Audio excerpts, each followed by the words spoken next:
So, hi everyone. This is Con Todo Talk, and today I'm really excited to be here with Ana Saoco. And Hello. Wait, I'm gonna just fix my camera. you're sideways. Uh, is No, you're this better? good. No, no, the other way. Okay. There we go. That. Perfect. Okay. Perfecto. Hola, Ana. Hola. ¿Cómo está? Todo bien. How are you guys? We're doing good. It's nice to have you here. This is Thank Con you. Todo Talk, and typically we talk about things to do with partner dancing. We talk about dance techniques, training tips, insights into the industry, try to get to know you a little bit as a person. And I've been looking forward to this interview. I first saw you dance almost a year ago. It was like May 20th, a year ago, that you and your then partner were here in Seattle. You made quite an impression. I'm a longtime fan of Colombian dancing period and culture. I spent about a month in Colombia, and Oh, I didn't know that. yeah, I had a really good time there. It was a really eventful trip. Got to experience Cali and the whole professional dance scene there. I got to see a competition in a giant arena with just, team after team after team of really high level dancers. And Yeah. so Anna, let's maybe start just with a little bit about your bio. Can you tell us where you're from and how you started dancing?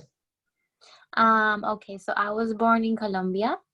I came here when I was 10. I'm 26 right now.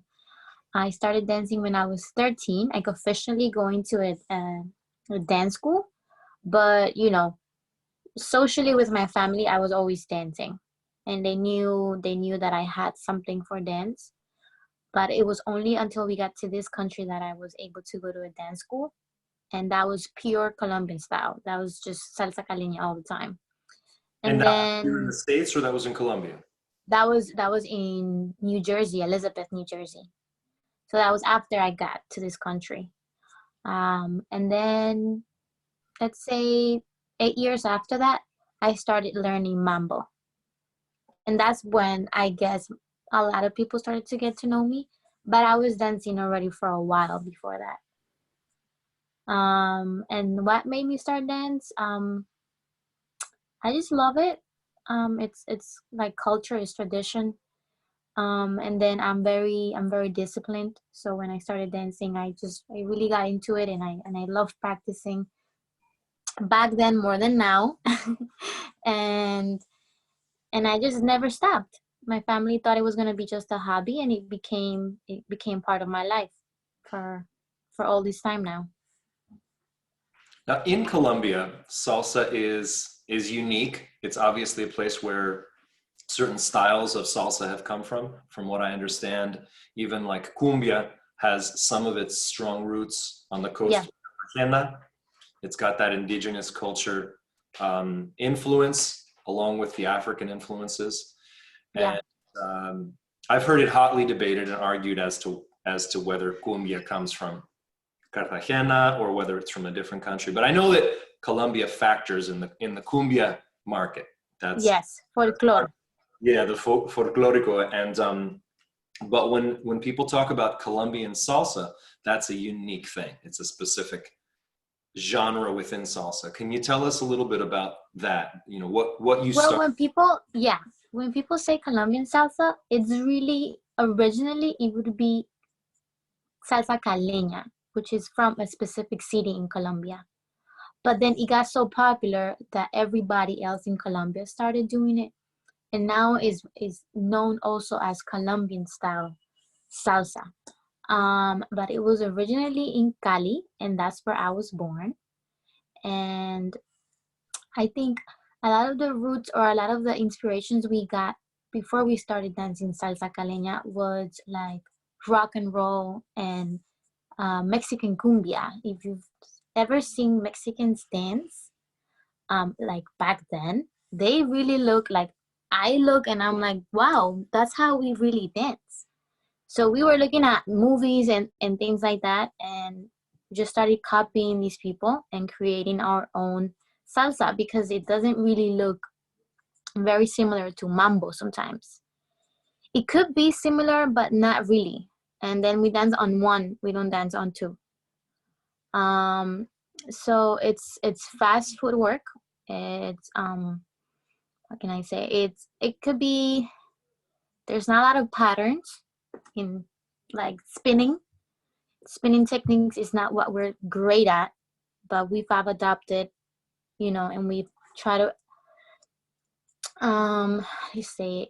Just we're trying to learn from mambo and other styles to make our style be more popular or be respected as much as other styles are. But it's very glued to like street styles and culture and tradition. So it could look very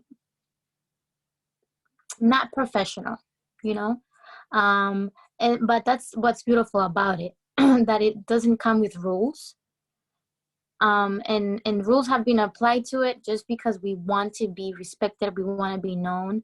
So that's what has happened to the style. It's become a lot more, um let's say, it has levels, and you see people that are high level, you see people that are trying to learn it still. But I think it all comes down to street style and how much you really go out there and party, you know. It's and I think that part of that style, if you really want to get to know it and feel it, you have to go out and really leave that culture. Go out there and see how, like, how the elderly do it, Mm. because that's what fascinates me when I go back to my country and I can go to a club and just sit there and see how they do it. And they're like older than me, these are adults doing it. So that's what it comes from, really, like, just back then. People used to just party. And I'm sure when you went there, that's what you saw. Because now that I remember, you mentioned that story to me, and that was a long time ago when Juanchito and all that stuff was happening. That's when it was really popping. Right now it's like a lot of just styles are just merging together, so it's hard to see a clear view of salsa caleña. Mm. When I was there, a lot of things struck me about the Colombian style of salsa. Um, and they were all contradictory. They were all different. Because on Yeah, one hand, we traveled around Colombia. We didn't spend time in Cartagena or Bogota, which are both kind of like special places I know, for dance in and of themselves. yeah, Bogota's got a big dance scene. Cartagena's got that whole cumbia, and it's got that tourism factor. But we spent a lot of time in Cali, and other parts of the country, for instance, Medellin or Pereira or Manizales or Santuario, people oddly didn't dance as much, or certainly they didn't dance in any, like you're saying, in any specific way. I remember yeah, we were surprised we would hear bachata everywhere. Like, you'd hear it in the bus, you'd hear it anywhere you were, but people didn't actually dance it. And we tried to find places to dance in these different cities, somewhat unsuccessfully, except for Cali. And then Cali, you had this completely different atmosphere. For one thing, like you said, you had this kind of island. There's a district slightly off of the main city called Juanchito. uh-huh. It was like salsa club after salsa club. Each one of them open till like 8 in the morning. And yeah, That's crazy.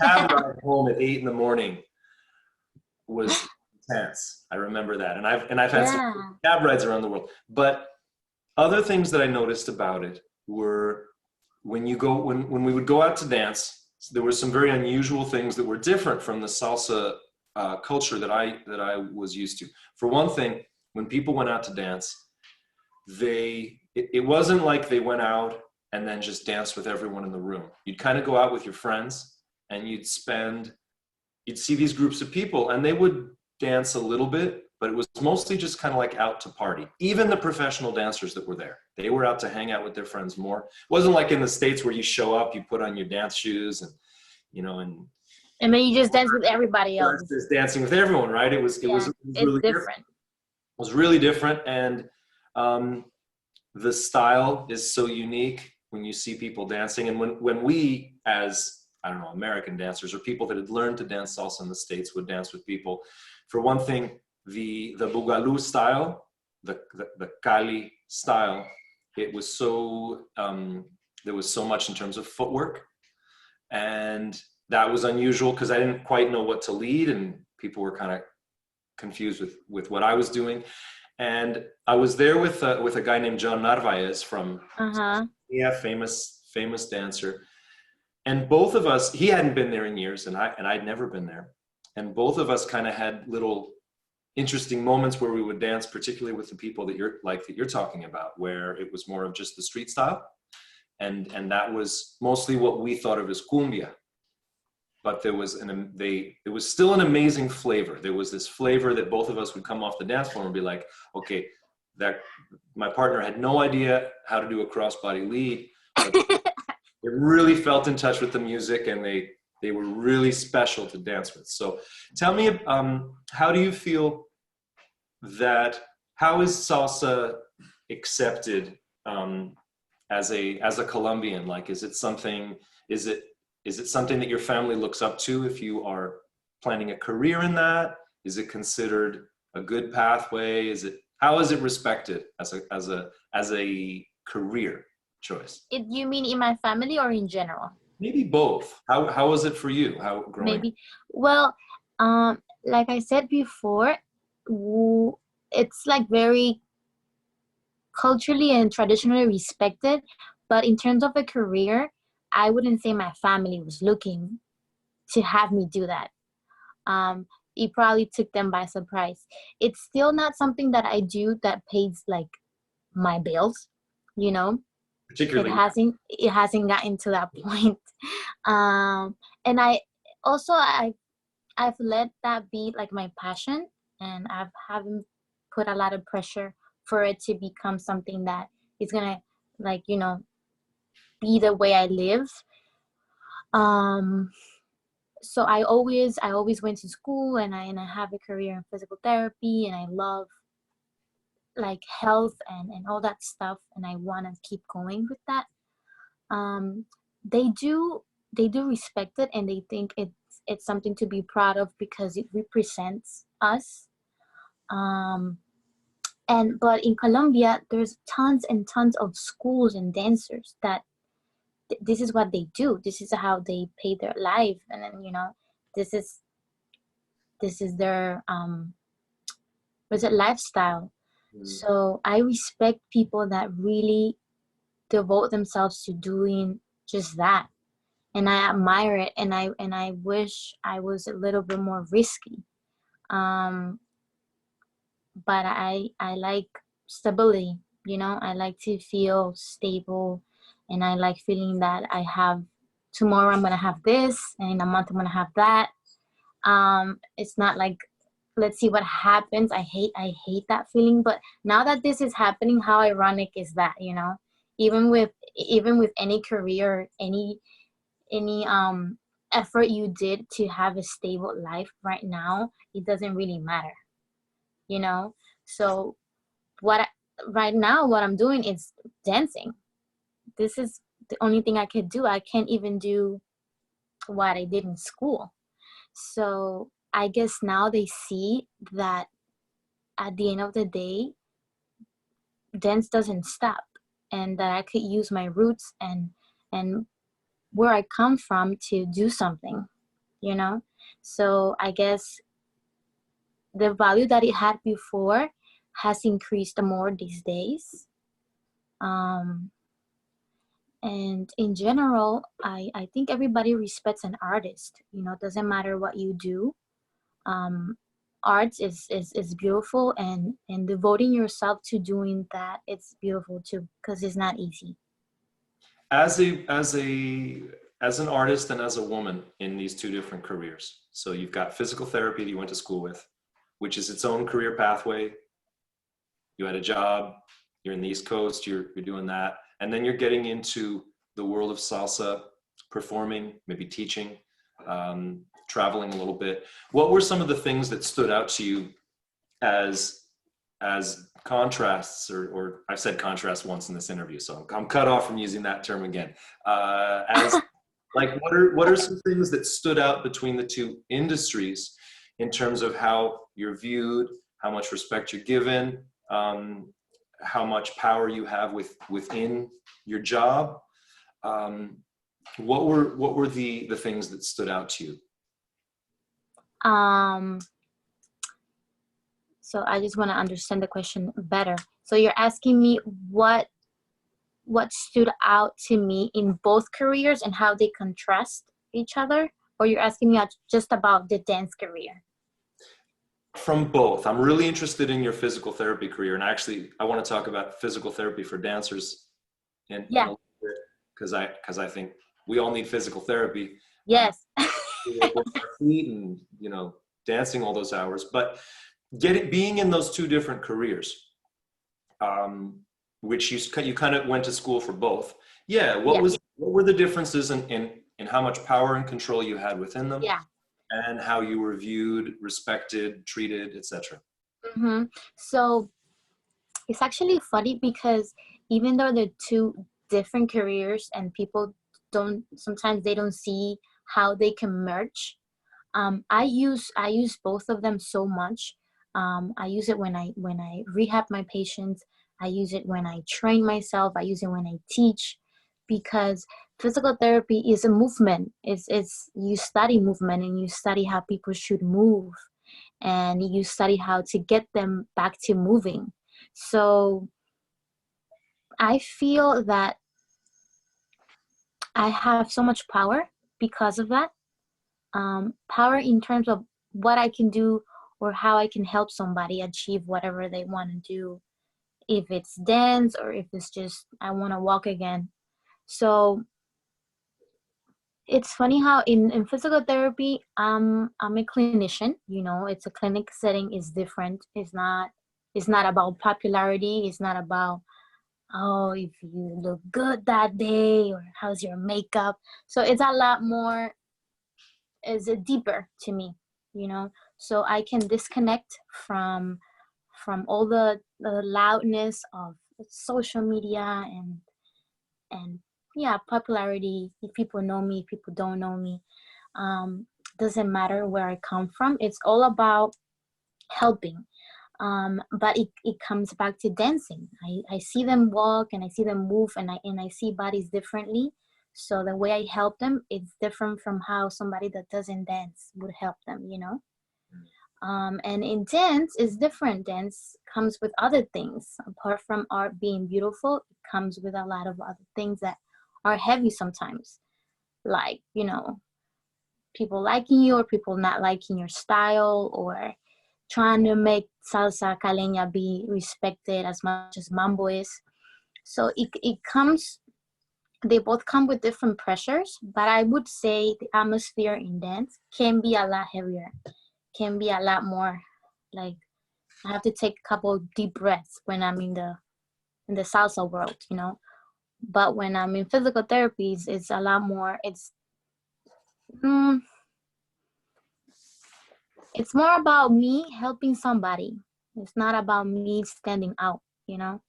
So I love both. And I know that what I want to do in the future, or what I want to do now, is learning how to keep using those two careers and make them one.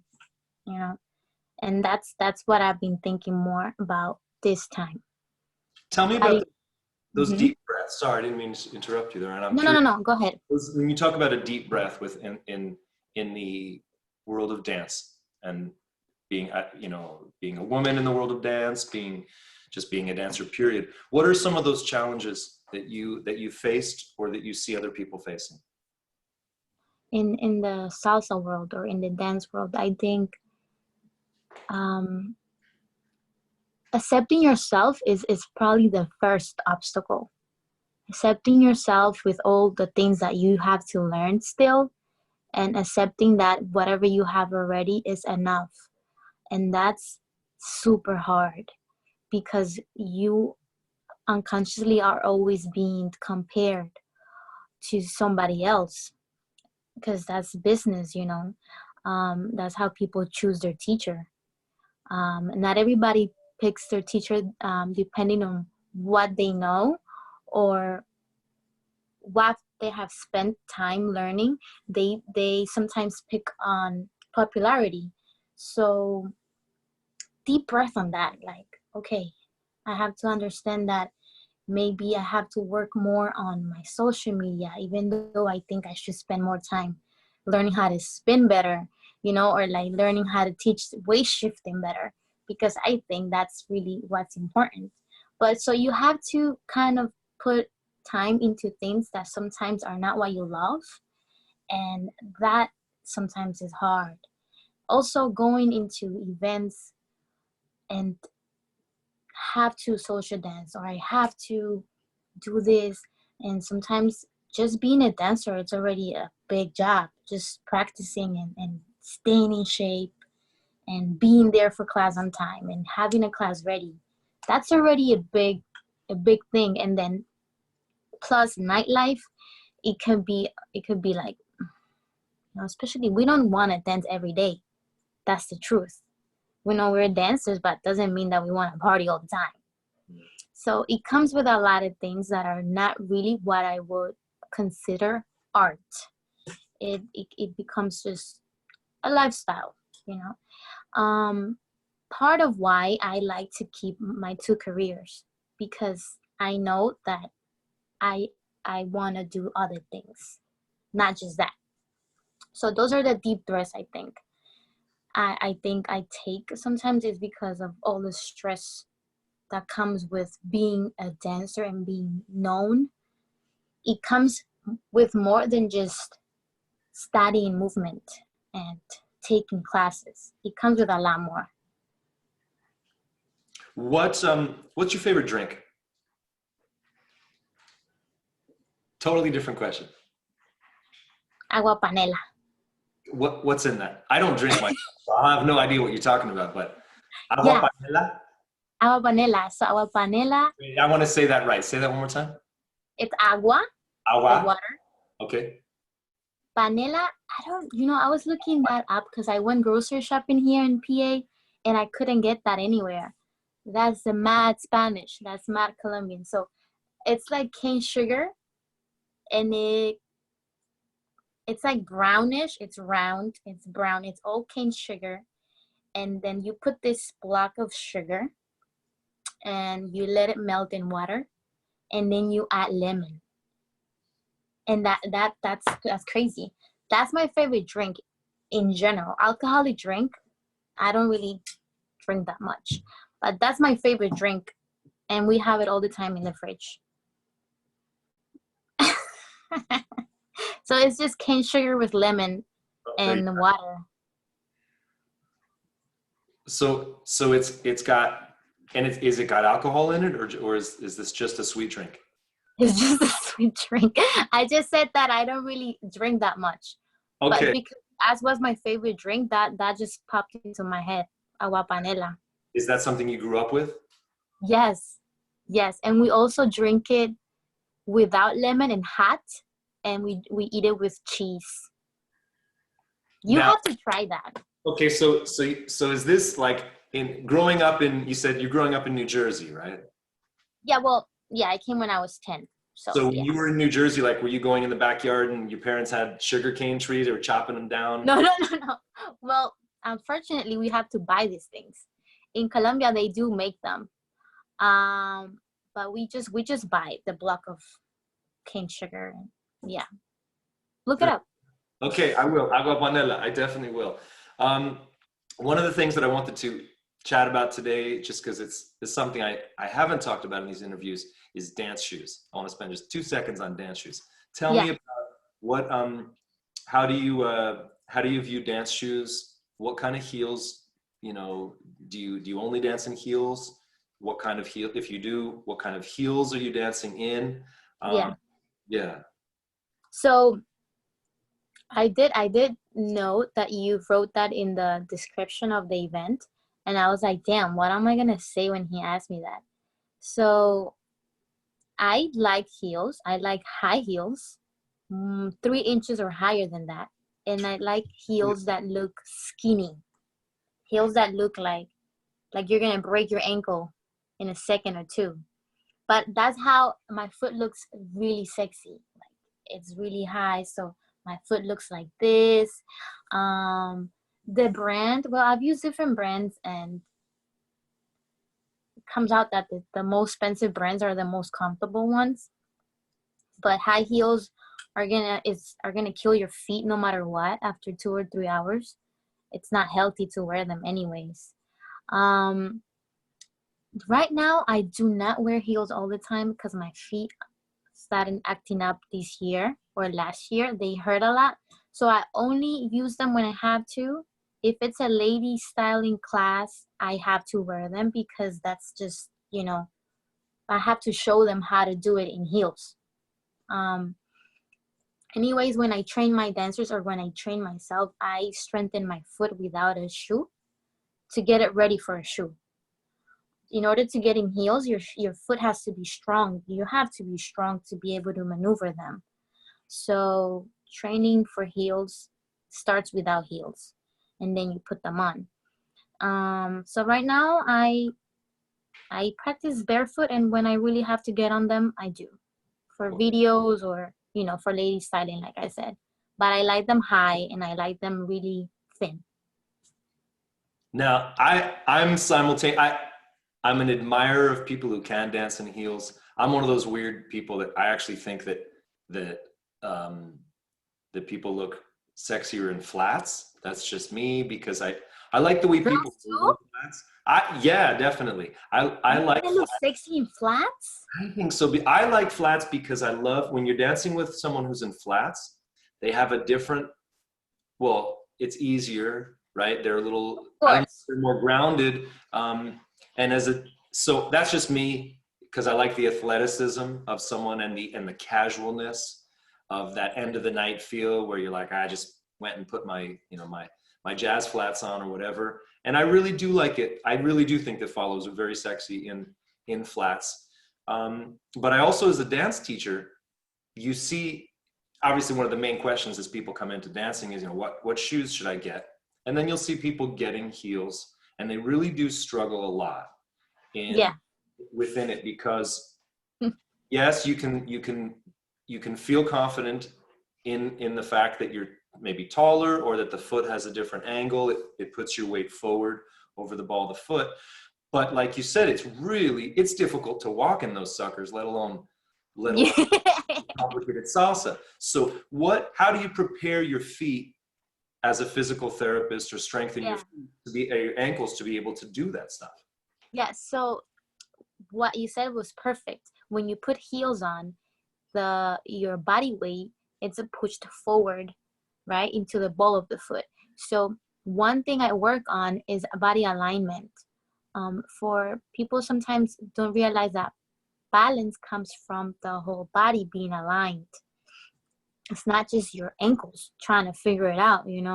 So posture comes first.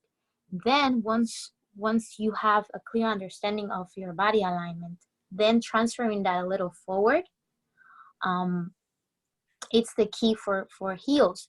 Even though you're not gonna dance on the ball of the foot all the time, because that's gonna limit range of motion in your knees and your hips. So you need your knees to bend in order to have hip movement, right? Weight transfers and all that stuff that we can talk about for 2 hours. But basically, body alignment, core. You have to have strong ankles for sure. So doing like, let's say, heel raises or releves and holding it and being aware of your core and your alignment is probably the main thing you have to do, but also doing that every day or every time you practice so that you develop muscle memory. So every time you put those heels on, your body already knows what to do. Okay, Definitely, I'm how fast. long you, yeah, how long you stay in those heels, it's really, the problem is your feet are just gonna start to hurt because of all the pressure you have in front of your foot, and then you can develop arthritis really, really early because of all that friction, right? And so in a health fact, like a health fact will be, do not wear heels more than 2 hours because it's not healthy. So strengthening and stretching your foot after that is super important. Ice and heat and stuff that helps your foot relax. Strong knees, strong hips, strong core is gonna probably relieve some pressure from the foot. Can I interrupt you So there and rewind? Because I want to go over some of the points. I'm going to forget them. So I want to go over yeah, some. yeah. Let's first look at, so say I'm preparing to wear heels. Don't know why, but I decided to wear a 3-inch platform that's going to pitch my weight forward. And I'm like, I want to get good at wearing heels. Yeah. Dancing. I don't see this in my future, but was I to go that route, right? Yeah, yeah. Let's talk through some of the preparatory things that we could do to prepare our bodies for that. So before buying the heels, can you walk me through some of the exercises of placement and alignment that are going to do, and then I want to talk about that, the core engagement and how that affects your Yes. ability, right? So walk me through that a little bit. So the first thing I said was a body alignment. So there is a proper or an ideal alignment to your body, and everybody's alignment is different. So you cannot expect your body to look like mine or my body to look like yours. So the first thing I do with somebody is I make them stand sideways to a mirror, and I try to make them visualize a line from the middle of their head, the center, to the heels. So the line should go through the middle of your ear, then pass your shoulder, then get to the pelvis, and then it should cross your knee. But some people have hyperextension, so this is when it gets crazy, right? If your knee is hyperextended or if it lacks extension, so it gets crazy. So, but the main thing is finding your alignment. How do you finding your center? And one way to find that, apart from looking at the mirror and feeling tall, some people use, if you had a ponytail and somebody was pulling you from the ponytail, a high ponytail, and somebody pulls you high, it usually puts you in the center. And you're going to find out that that is more forward than people think. People usually chill more back. Yeah, So people, that makes me feel like can I stand for a second? Can I stand please, for a let's second? do that. Yeah, that's perfect. Okay. So let's say people usually chill this way, right? If I stand on my toes and in this position, my body's gonna go back right away. So the first thing I'm gonna do is center myself, and this would be more in the center. If you follow my arm and my ear, right? If I do this, you see how I'm off the center? Now I'm more in the center, and that engages my core right away. So I usually keep my ribs in, and while I'm in this position, if I go on my toes, I'm in control. If I let go, then this is gonna happen. And then you're gonna see ankles flicking this way, right? You see sometimes girls get on their toes and their ankles kind of drop sideways or inwards. That means that they're just lifting their bodies using their ankles only. So you would see, let's see, you hear it? You would see this happening or this happening, right? So if I transfer my body a little forward, you already see how I'm going from back forward. I'm putting my weight more towards the ball of my foot, and then I could control it. It's not going anywhere, right? I'm lifting from my head. I feel like somebody's pulling me from the top, so I'm in control. I'm not going anywhere. So it comes from knowing your body first, and practicing. And this is also going to give you strength in your ankles and your core. So you can see how alignment is going to help your balance. It's going to help you be aware. And also having this alignment awareness is going to clean your steps so much and the way you move, for spinning too. And just being aware of your body is just a plus for any type of dance you want to do, not just salsa.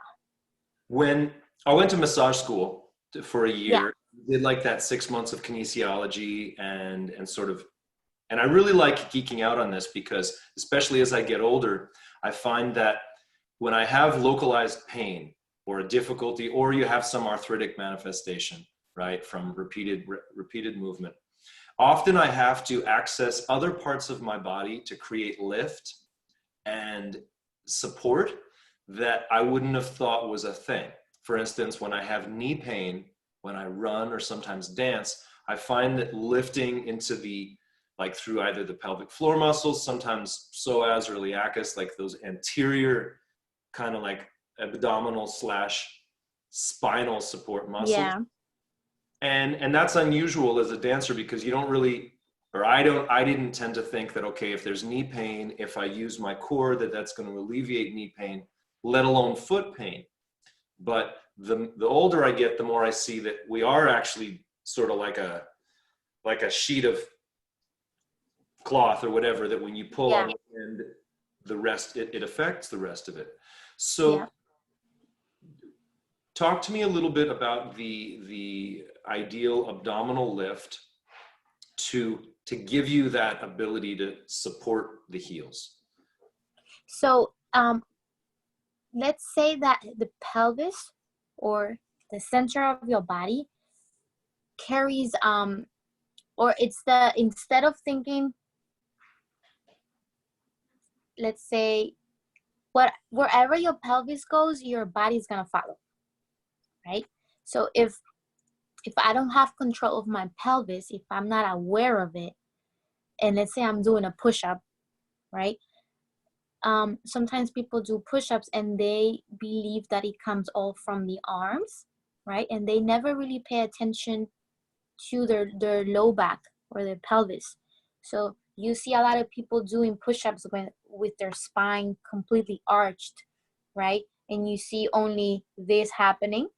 So pelvis in general, that was just an example of how important it is to be aware of it. And core is just part of that area of your body, right? Core for me, it's the middle of your body. And a strong core is gonna make any movement in general stronger or more stable. So usually when I want my dancers to move faster with their feet, I want their core to be stronger. The stronger your core is, the faster you're gonna be able to move your legs, right? Anna, Because you want them to be kind of just chilling. You want your legs to be relaxed if you're doing fast footwork, right? You kind of want to rely on a strong center so that the rest of your body can do whatever it wants. So in terms of balance, it's the same thing. If you want a strong balance, you have to have a strong center. You have to have the ability to control alignment, and that comes from being aware of that center of your body. okay. Mm-hmm. When you say core, would you represent that as like a tightening in of the stomach muscles as if you're about to get punched in the stomach? Or what's the feeling that you're looking for ideally? Because are you squeezing the whole time? It seems like it would get No. It's not squeezing, because let's say if I squeeze my body here and I already have an arch posture, squeezing my stomach is not gonna align my body, right? So core engagement, although sometimes can feel as very strenuous depending on the activity you're doing, for me it's more of a hug, right? When I engage my core, I'm hugging myself. I'm not squeezing myself, because that's just gonna make me stiff and not move easy. So for me, core engagement comes from pelvis engage inwards and my ribs hug me in. So instead of being here, I'm here. And that's not squeezing my belly, right? So if I'm here, I'm completely not aligned. I'm gonna tuck my tailbone in a little bit and hug my ribs in. And that's not taking away my lines, right? If I want to look wavy, let's say girls want to look, nice, and I'm not gonna tell a girl to dance like this ever, but I do want her to have control here of her alignment, right? If I want to move anywhere, I know this is where I come back. If I'm dancing here and I'm doing a weight shift, I still have that center. Anytime I want to spin, I want to come back to that. It's more of an awareness rather than a muscle contraction. Mm. And because every time you move, you're contracting your muscles. It's naturally gonna happen. So for me, core engagement, it's more of a body awareness, and immediately it's gonna be a muscle contraction, but it's not about squeezing. You can say it's a smart squeeze. Okay. So Now, what you're doing. And you're right. I could definitely nerd out on this subject forever. We're not going to, but one more question about this. I want to get back to the heels. So then you've worked on that alignment. You've worked on that core placement and maintaining that. And I assume you want to be maintaining that whether you're performing your social dancing, I don't know, walking down the street. So then what about the actual feet? What part of your foot? Because I've heard a lot of different approaches to this. For instance, West Coast swing, I've heard an approach of like a 3-toe base or a PowerPoint where you're looking at like the big toe, the part right behind the big toe, and maybe the 2 toes next to it. Yeah. I found after prolonged use of just that spot year after year, where I'm using that to push off of, that I actually developed some pain, some localized specific. Yeah. You were talking about not necessarily always dancing on releve or dancing in that forward position.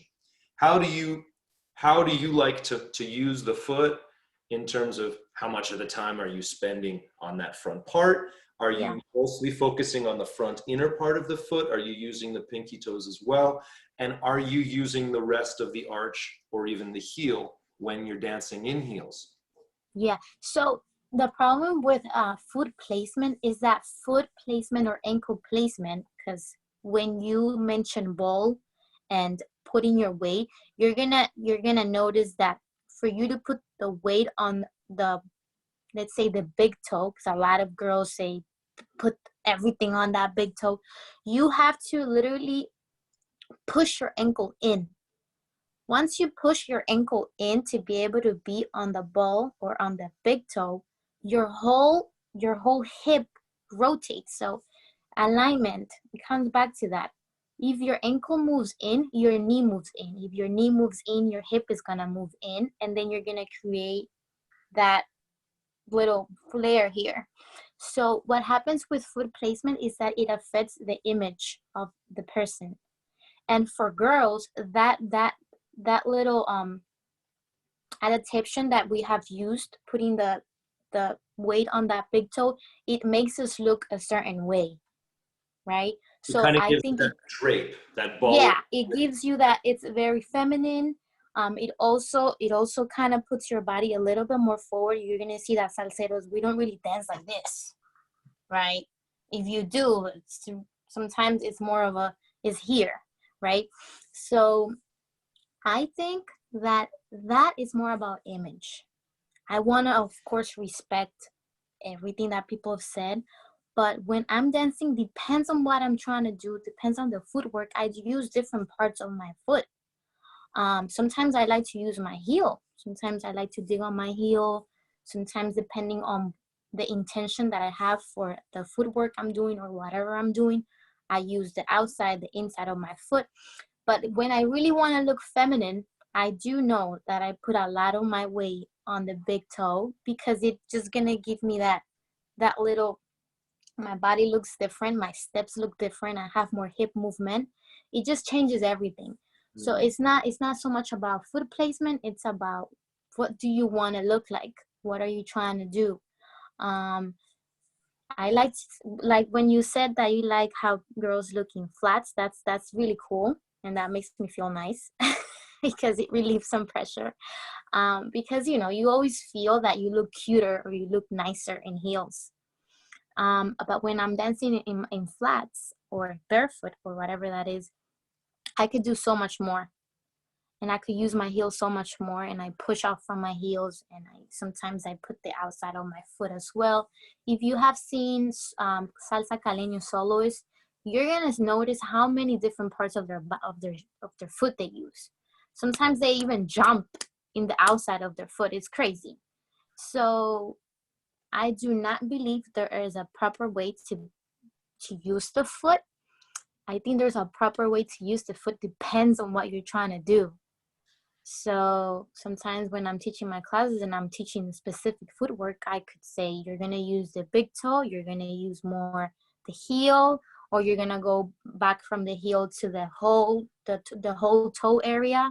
So it depends on your intention. How do you feel so if we were to take out kind of the culture a little bit of, I'm going to say international salsa, competition and performance, the standards. So that definitely has a culture of like heels, definitely for competition, right? You're not seeing any follows in flats for the World Latin competition. Everybody's in heels. I've stated my opinion about that. You know, personally, I just think the animal quality and the athletic quality of any dancer, man or woman, in flats is different, even though the image from afar of heels, in the same way as ballet shoes, were adopted for a long time. Like in the world of ballet, in the world of dance, you had to work on your point, you had to really structure your body and develop your body to handle the rigors of that footwear. But if you look at modern dance or jazz or street dance, they're still really affected by ballet, but they don't all have that rigorous need for in their case the point shoe, right? Yeah. I love the point shoe. Much respect to people who do it, who have devoted their lives to perfecting that.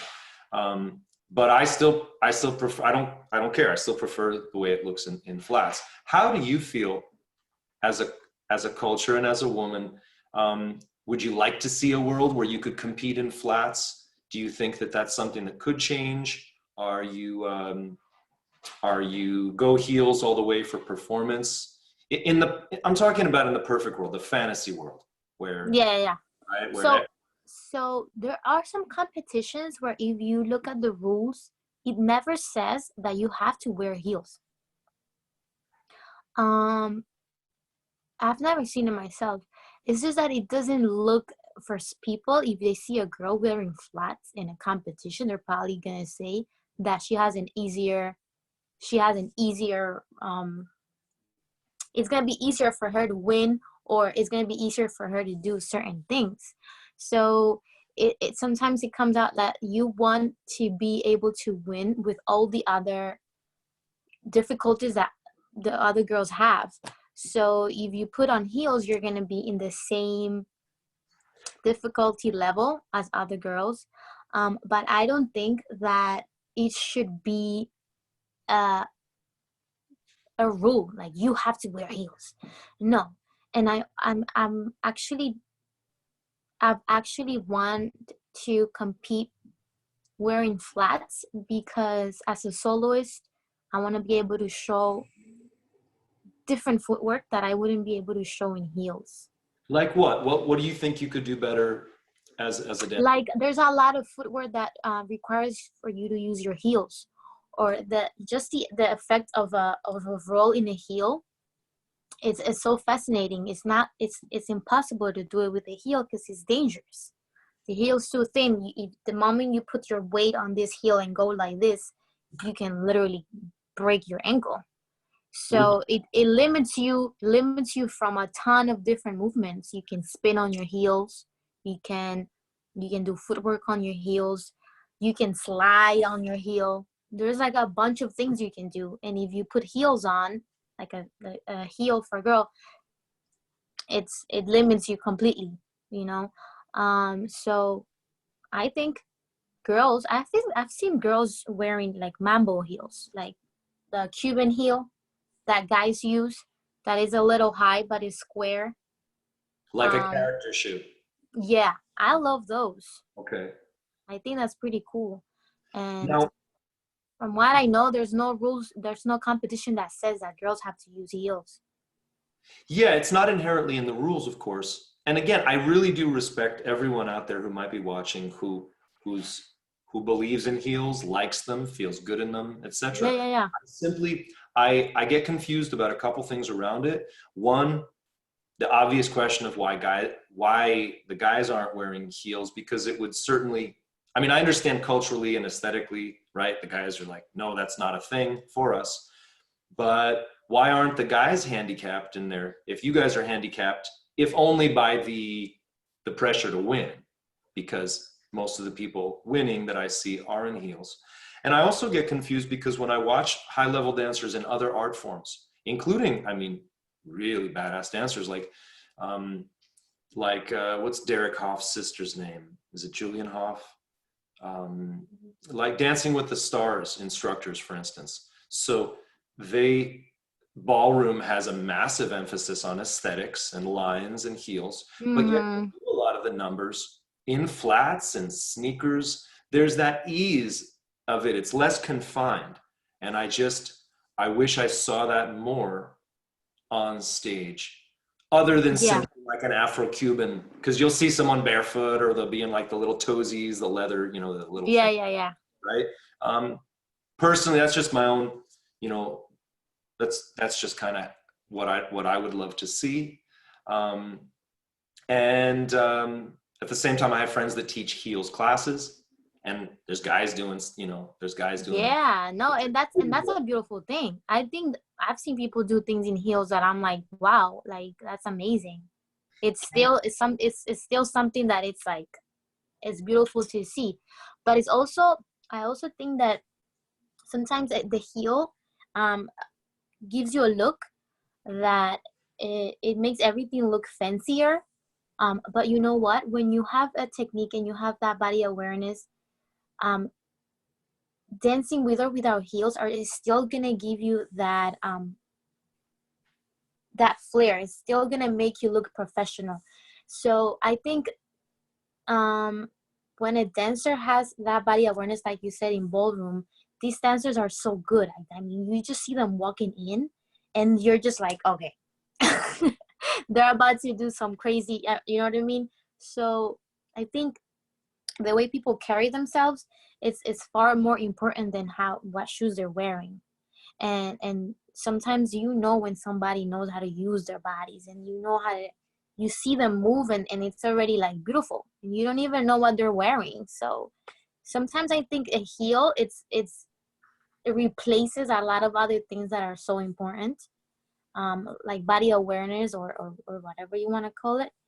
And hopefully also I think the salsa world sometimes it is so separated from other things that we forget that it's dance is groundedness, and it comes from earth, you know so it doesn't come with any of the earrings and makeup and shoes and all the other stuff.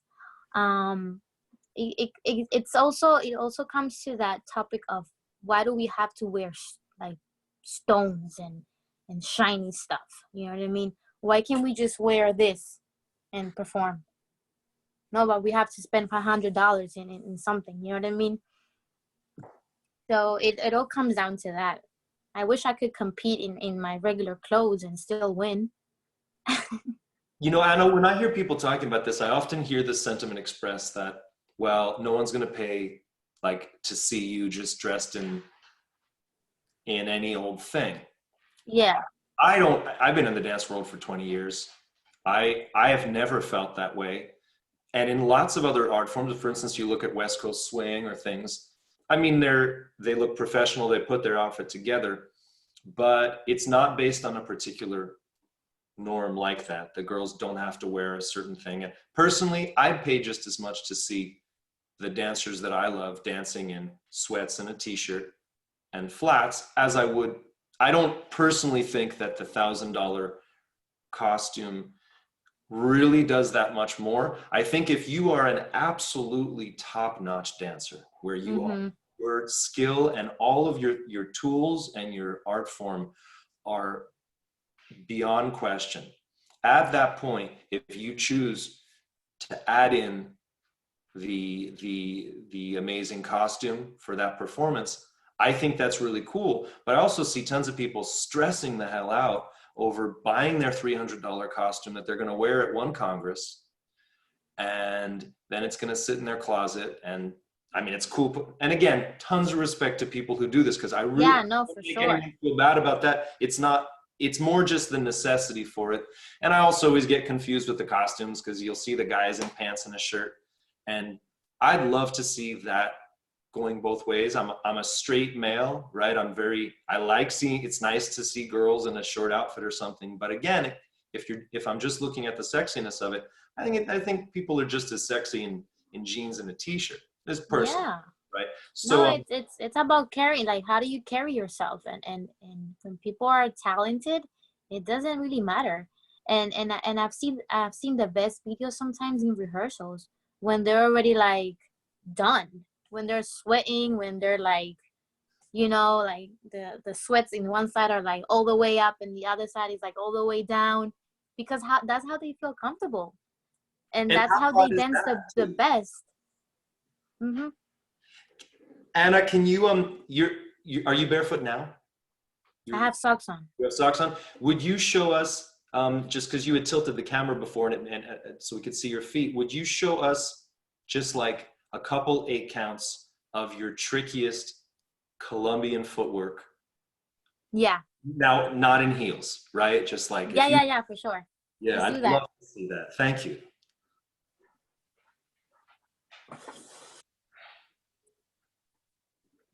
So, you know what? When people ask me to do these things, I don't consider myself a freestyler. Like, I'm the type of dancer that would spend 2, 3 weeks trying to gather the best moves. So, this is what you're going to get right now. Okay. So, let's say there is this. If I come out with something intricate, you can see how if I don't use my heel, this will look so much different, right? And you can do it as fast as you can, right? Sometimes you can do it double, or two. You can do calinito. You can add a heel here, just the basic. So in this step, let's say I do use most of the front of my foot, because if I don't, then this could happen, right? So I do put more of that front of the foot over.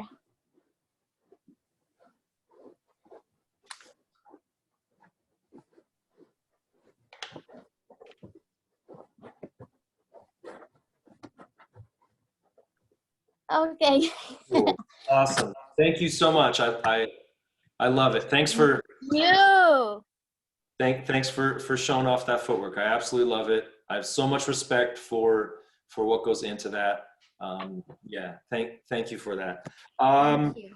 the in regards to, oh man, there was a bunch of questions I had on this. So, um, did you hear the news today about, there was a thing in the news today about Venezuela?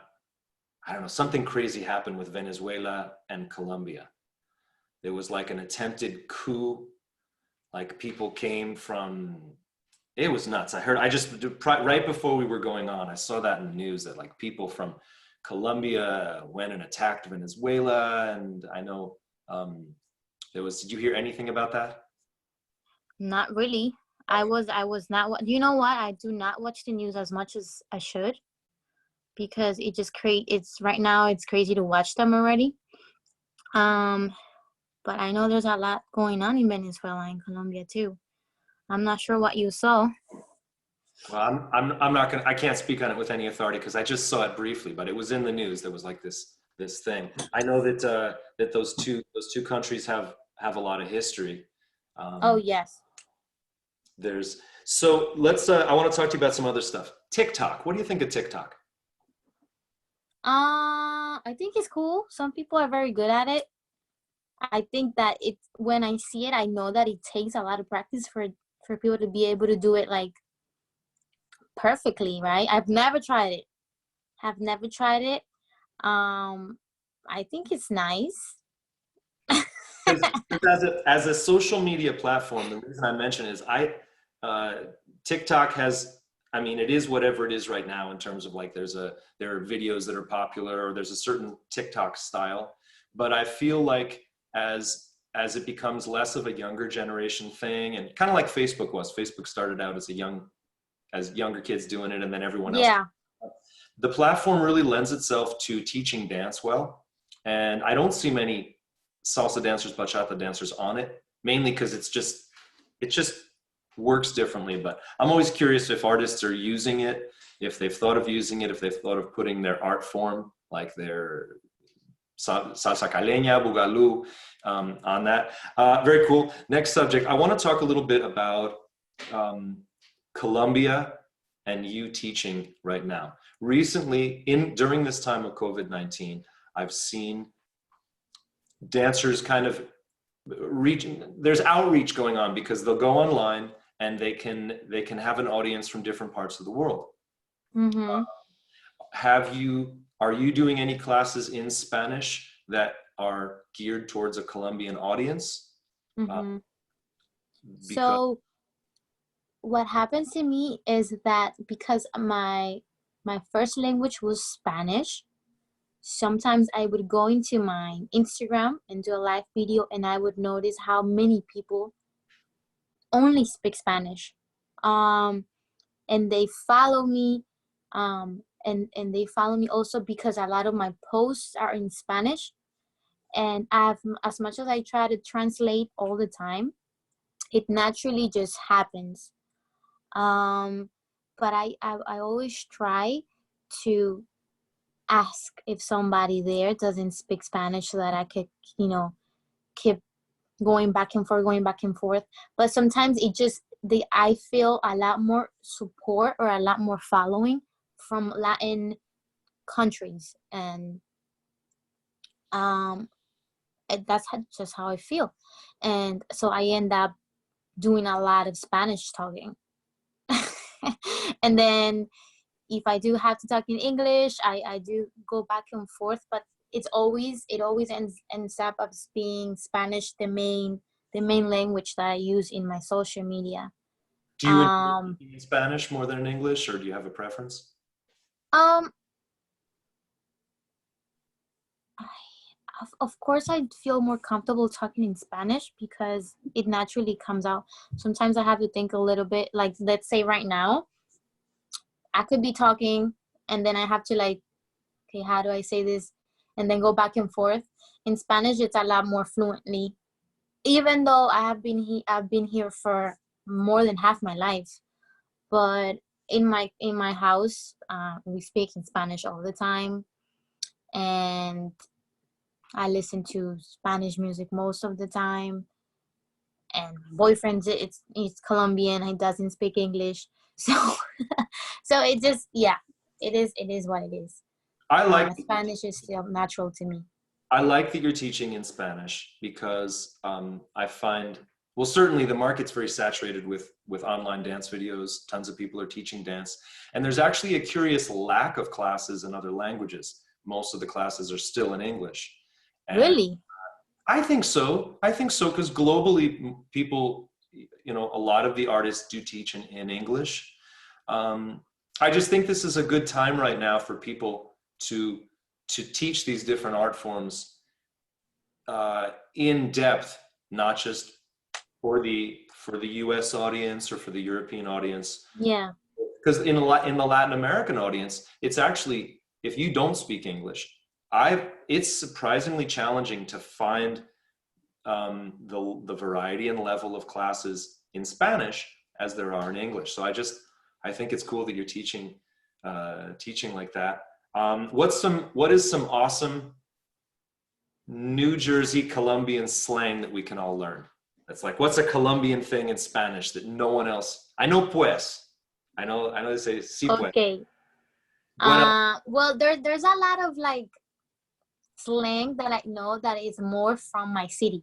What happens in Colombia, you would be surprised how different people talk in different cities and how different the slang is. And sometimes they would have different words for different objects. And then you will be fighting back and forth who's right and who's wrong.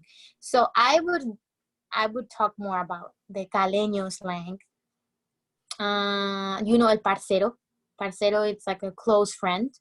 Parcero or Okay. parce. So you have parcero for male or parcero, parcera for a female. Um, you can say something, visaje, somebody that's very visajoso. It has a lot of like, when people have a lot of different things and they move and they have their little swag and it's very like very to them.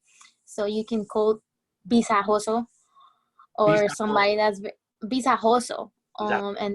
And then any type of movement that is kind of rare or different, you could be like un visaje. And I'm sure people have different meanings to it, but that's how I understand it.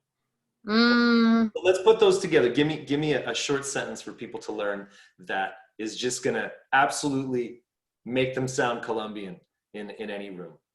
What's one sentence using pisajero or visajoso, visajoso. You could be like ese man es muy visajoso. we gotta add parce in there somewhere. So how would we add parce? Or you could be like parce. If you're talking to somebody that's your friend, you'd be like parce. Okay. Ese man es muy visajoso. Let me try this. Okay. Parce. Ese mano is, wait, one more time. Ese man es muy. Ese Ese man man es muy visajoso. pisajoso. Parce. Ese man es muy pisajoso. Yes. Gracias. That's amazing. Anna, I guess in closing, I wanted to ask you a little bit. What I've seen you personally, and I didn't go into it too much during the interview, but I've seen you personally go through some intense times to do with partnerships in the dance world. My goal here is to give fair opportunity to everyone. My goal isn't to say you're bad and you're good, Yeah. or to even judge. But I would like to hear just a tiny bit, maybe of, it could even just be an inspirational approach to it. But what are some simple things maybe that you've gone through as a woman in the Latin dance partnerships, and maybe some things that you feel people in a similar situation could gain knowledge or inspiration or help from? Um. Unfortunately, I think in the salsa world, or in general, the male figure is still being put as like a um higher than the female figure, I guess. Let's say in congresses, usually you see the male sometimes doing the teaching or explaining most of things, and you don't see a good partnership. Although there are good, amazing couples that I know, it's a teamwork and it's visible. So I've encountered partnerships where I feel that I'm just waiting to be told what to do, and unfortunately, sometimes we let it happen, and we have to understand that we have the right to to be that center of attention as well, that we can also teach so much, and that we have the same amount of experience or the same career and the same difficulties that males have, and that we shouldn't feel that we have to wait around to do something or to teach something. We don't have to feel thankful that they're letting us stand there. Of course, we have to be thankful. We have to have gratitude, as partners, but we don't have to feel that they are in charge of our future or of our success. So, as a girl, I think I spent a lot of time by myself working to feel good about myself, so that when I dance with somebody else, I'm so ready to share with them my knowledge as well as the power I have, so that we can both go out there and be like a power couple. So an advice to girls out there and boys too is to work on yourself first, and really feel powerful enough to stand next to somebody and share that knowledge with gratitude, and without judging that person, and being ready to teach them as well as being taught something. um so that goes for both the male and the female. So yeah, work on yourself, and work to be ready to really stand next to somebody and be something amazing, you know. I love it. It's good to hear you say that, because you particularly, I've seen you go through situations that were very challenging, and I didn't Mm-hmm. know you well, but I instantly recognized that you were approaching those situations um, with a lot of sincerity, and Mm-hmm. a lot of you were taking some risks because you were willing to lose some things in order to get the fairness that you were looking for. Oh yeah. And I commend you for it. It was really cool to see. Um, I love you dancing. What can we? I like your both the dancing side of it and the addition, that knowledge as a physical therapist that you have. I think you got a lot to give. Do you have any upcoming dance classes, workout classes, private lessons available? Mm-hmm. That, or any things that you would like to do in the future? Can we work out with you? Can we learn how to, can we train with you? What? Yes. Yeah. Well, the only weekly class I'm teaching right now, it's on Fridays. It's at 8 p.m. New York time, and is fundamentals of salsa caleña. There's a lot of girls in that class, so because of course that girls would want to learn how I move, but I always mention that this class is for males and females. Even though you're gonna see me being very feminine, that's just natural. um, I do want to start letting people know that I have a knowledge and that I could help with the physicality and like exercise and proper body mechanics, and that are so underrated. Like people don't really talk about it. They always just look up to people that look good and muscular and right, but they never really mention the how important it is to move properly. So I do want to start doing that soon. I'm actually gonna post a workouts. I'm gonna post some workouts. I'm just making sure I'm delivering the right information, so that's why I don't rush through these things. And yeah, I want to keep going with the Friday class. I want to get people from other countries to join, because right now most of the people are from Colombia, and some people in Europe. Um, and yeah, so I do want to start merging those two careers together, and hopefully that's gonna happen soon. I'm gonna be posting everything, but right now the main thing is that Friday class. How can we find info about that?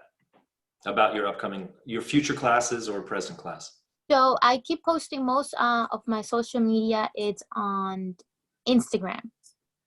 A lot more active there, but most of my posts are automatically posted in Facebook. But the page you want to really follow and stay in touch with me is Instagram. I keep posting things there. I'm trying to post all my classes in YouTube. So if you go to my YouTube channel, you're gonna see most of my classes there. Only like just me with normal clothes teaching dance. Nothing really performance. So I wanna just let that page be like instructional. It's really valuable, and the physical therapy aspect of it is really valuable, because in just as a dance teacher myself, I lose a lot of students over the years simply to the fact that they start hurting their feet, or their knees, depending on what your age is or what else you're doing in life and how much upkeep you're doing. Sometimes keeping track of your conditioning, stretching, alignment is the thing that allows a student or a professional dancer to keep on dancing. And it's usually the thing, like you said, in the throes of career and life, it's often the thing that gets ignored. So I think it's a great skill, and I hope people will. If you are you available for private physical therapy sessions over Zoom to look at alignment and things like that? Yes, yes, that definitely would be more like a body movement class, because physical therapy also requires a little bit of hands-on techniques. So I think I would call it more like a movement learning experience where I could teach you body mechanics. And that definitely, I'm always available for any of those things. The other day I was called to teach somebody how to balance on heels and without heels. So we literally talked about alignment the whole class, and that was really cool. That was really cool for me to teach. So yes, I am available for all those things. Okay. Well, I really appreciate your time. I appreciate you coming on Con Todo Talk. You've been really open and you've really been generous in sharing a lot of these things. And I wish you the best of luck in dancing and physical therapy. And hopefully we'll see you in Seattle at some, after this is all kind of winding down and we're all able to dance again. And I just wish you the best of luck, Ana. Thank you so much. I had such a great time today. It was good to talk to somebody different too. And I wish I could see somebody like I know in the street or something, because I'm going crazy here. Um, but yeah, thank you so much. I had a great time and I love sharing information. So if people have questions, they could always send me a message too. I love answering those messages. And thank you, thank you, thank you. Ana, you take care. We'll see you soon. Bye.